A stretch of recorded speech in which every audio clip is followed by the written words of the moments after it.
അല്ല എങ്ങനെയാണോ നമ്മളെല്ലാം കൂടെ നേരിടും. അല്ല അങ്ങനെയാണ് ഇത് ഞാൻ നിങ്ങളോട് പറയാം, നിങ്ങളുടെ എൻ്റെയും കൂടെ പ്രശ്നമാണല്ലോ ഇത് എൻ്റെ മാത്രമോ ഗവൺമെൻറ്റിൻ്റെ മാത്രം പ്രശ്നമാണെങ്കിൽ ഞാനിങ്ങനെ പറയില്ല. കേരളത്തിൻ്റെ പ്രശ്നമായിട്ട് തന്നെ ഈ കാര്യം വരേണ്ടതല്ലേ.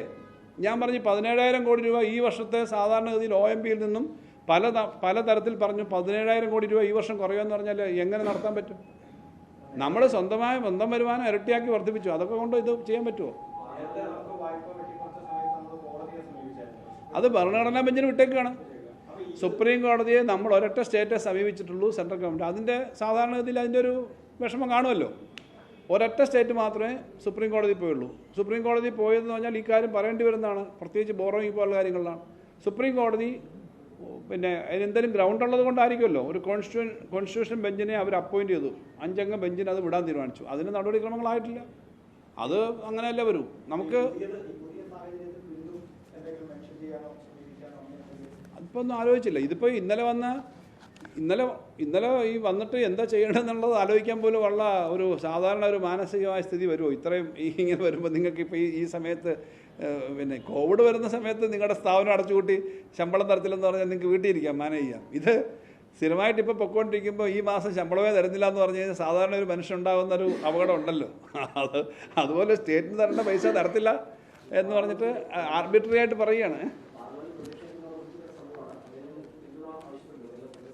തീർച്ചയായിട്ടും ഈ കാര്യങ്ങളിൽ ഞങ്ങൾക്ക് ഇതുപോലുള്ള കാര്യങ്ങളിൽ രാഷ്ട്രീയമായിട്ട് ഉള്ള വ്യത്യാസത്തില്ല. ഞങ്ങൾ ഇന്ത്യയിലെ സ്റ്റേറ്റുകളെ കോർഡിനേറ്റ് ചെയ്യാൻ വേണ്ടി കേരളം ഉൾപ്പെടെ നല്ല മുൻകൈ എടുത്തിട്ടാണ് 8 സ്റ്റേറ്റ് ചേർന്നിട്ടുണ്ട്. അതിനകത്ത് 3 സ്റ്റേറ്റ് കോൺഗ്രസ് ഭരിക്കുന്നതാണ്. കർണാടകയും തെലുങ്കാനയും അതുപോലെ തന്നെ ഹിമാചൽ പ്രദേശും പിന്നെ DMK മറ്റു പാർട്ടികളെല്ലാം ഉണ്ടായിരുന്നു. ഞങ്ങളത് ആ പത്രസമ്മേളനം നടത്തിയതിൻ്റെ പത്രസമ്മേളനമല്ല, ഞങ്ങളോട് യോഗം ചേർന്നു. GST കൗൺസിൽ ഈ പ്രശ്നം ഉന്നയിച്ചു. ഞങ്ങൾ ഉന്നയിച്ച പ്രശ്നം ശരിയാണ്, അവർ അംഗീകരിച്ചൊന്നുമില്ല. അത് ശരിയായെന്ന് തോന്നുന്നു. ഇൻകം പറഞ്ഞല്ലോ. ഇനിയിപ്പോൾ അടുത്ത വർഷം സാധാരണഗതി അടുത്തൊരു സാമ്പത്തിക വർഷം 2 ലക്ഷം കോടിയെങ്കിലും ഇന്ത്യയിലാകെ GST കുറയുമെന്നാണ് ഞാൻ പ്രതീക്ഷിക്കുന്നത്. ഞാൻ ശാസ്ത്രീയമായി കണക്കെടുത്തിട്ടില്ല. കേരളത്തിൽ 8,000 കോടിക്ക് മേളിൽ കുറയുമെന്നാണ് നമ്മൾ കണക്ക്. അത് വേറൊരു ഇഷ്യൂ ആണ്. ആ ഇഷ്യൂ കൂടെ വന്നിരിക്കുമ്പം ഇപ്പം തന്നെ ഈ ക്വാർട്ടറിൽ ഞങ്ങൾക്കൊരു 2,000 കോടി 1,500 കോടിയെങ്കിലും കിട്ടാവുന്നതിനേക്കാളും GST കുറയാൻ സാധ്യതയുണ്ട്.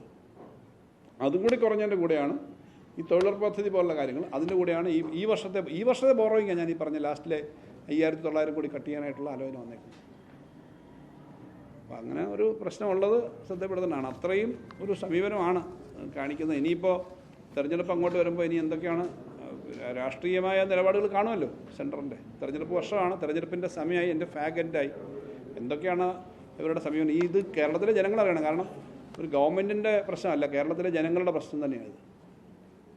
Thank you.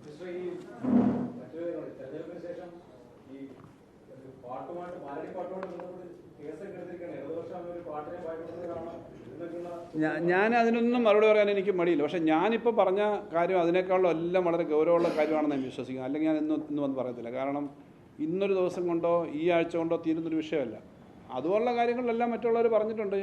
പാർട്ടിനെയും പിന്നെ മറ്റു കാര്യങ്ങളിലേക്ക് വിവാദത്തിലേക്ക് പോകണ്ട. തിരഞ്ഞെടുപ്പ് വന്നു, ഞങ്ങൾക്ക് LDFന് ഒരു തിരിച്ചടി ഉണ്ടായപ്പം അത് സ്വാഭാവികമായിട്ടും ജനങ്ങളുടെ അടുത്തേക്ക് പോയി ഈ കാര്യങ്ങൾ ഞങ്ങൾക്ക് പറയാനുള്ള കാര്യങ്ങൾ പറയും. ജനങ്ങളിൽ നിന്ന് കിട്ടുന്ന അഭിപ്രായങ്ങൾ കേട്ടിട്ട് കുറച്ചുകൂടി മെച്ചപ്പെട്ട തരത്തിലേക്ക് കേരളത്തിലെ ഇടതുപക്ഷത്തെ ശക്തിപ്പെടുത്താനുള്ള ശ്രമം ഞങ്ങൾ നടത്തും. ഞങ്ങളത് പറഞ്ഞു.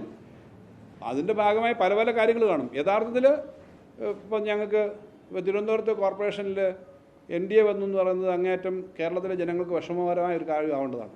അതിൻ്റെ വിശദമായ കാര്യങ്ങൾ നോക്കുമ്പം ആരാ വന്നെന്നിരിക്കട്ടെ, കുറേ സീറ്റിൽ കോൺഗ്രസിൻ്റെ വോട്ട് വളരെ കുറഞ്ഞു. ഇത് കൊല്ലത്തും കാണാം, മറ്റു പല സ്ഥലത്തും കാണാം. അതൊക്കെ കോൺഗ്രസ് ആത്മഹത്യാപരമായ നിലപാടെടുത്തോ ഇല്ലയോ എന്നുള്ള വേറെ നിൽക്കട്ടെ. പക്ഷേ ജനങ്ങളുടെ മനസ്സിൽ ഞങ്ങളെ സംബന്ധിച്ച് ചില തെറ്റിദ്ധാരണ ഉണ്ടെന്നുള്ള കാര്യവും ഞങ്ങൾ മനസ്സിലാക്കണം. അത് ജനങ്ങളുടെ അടുത്തേക്ക് പോവും.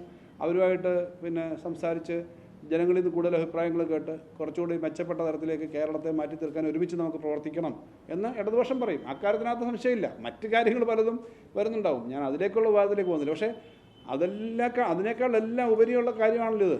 ഇത് ആരായാലും ഏത് ഗവൺമെൻറ് ആയാലും കേരളത്തിന് മുന്നോട്ട് പോകാൻ പറ്റാത്ത സ്ഥിതിയിൽ India that is Bharat is A union of States എന്ന് പറയുമ്പോൾ യൂണിയനും സ്റ്റേറ്റുകളും കൂടി ചേർന്ന്, അല്ലാതെ യൂണിയൻ ഓഫ് സ്റ്റേറ്റ്സ് എന്ന് പറയുന്നതിന് പകരം യൂണിയൻ ആൻഡ് സ്റ്റേറ്റുകളൊക്കെ യൂണിയൻ്റെ കീഴിൽ ഞങ്ങൾ പറയുന്നതനുസരിച്ച് നിൽക്കണമെന്ന് പറയുന്ന തരത്തിലെ കാര്യങ്ങൾ വരുന്നത് ഫ്യൂച്ചറിൽ നമ്മുടെ രാജ്യത്തിൻ്റെ കോപ്പറേറ്റീവ് ഫെഡറലിസത്തിന് നല്ലതല്ല. ആ വിഷയമായതുകൊണ്ടാണ് വിളിച്ചത്. മറ്റു കാര്യങ്ങളൊക്കെ വേറെ പറയാം, എനിക്കതിനൊന്നും പറയാൻ യാതൊരു മടിയില്ല. പക്ഷേ ഇതും അതോടെ മിക്സ് ചെയ്ത് പോയി കഴിഞ്ഞാൽ ഇതിൻ്റെ ഗ്രാവിറ്റി പോകും എന്നുള്ളതുകൊണ്ടാണ്.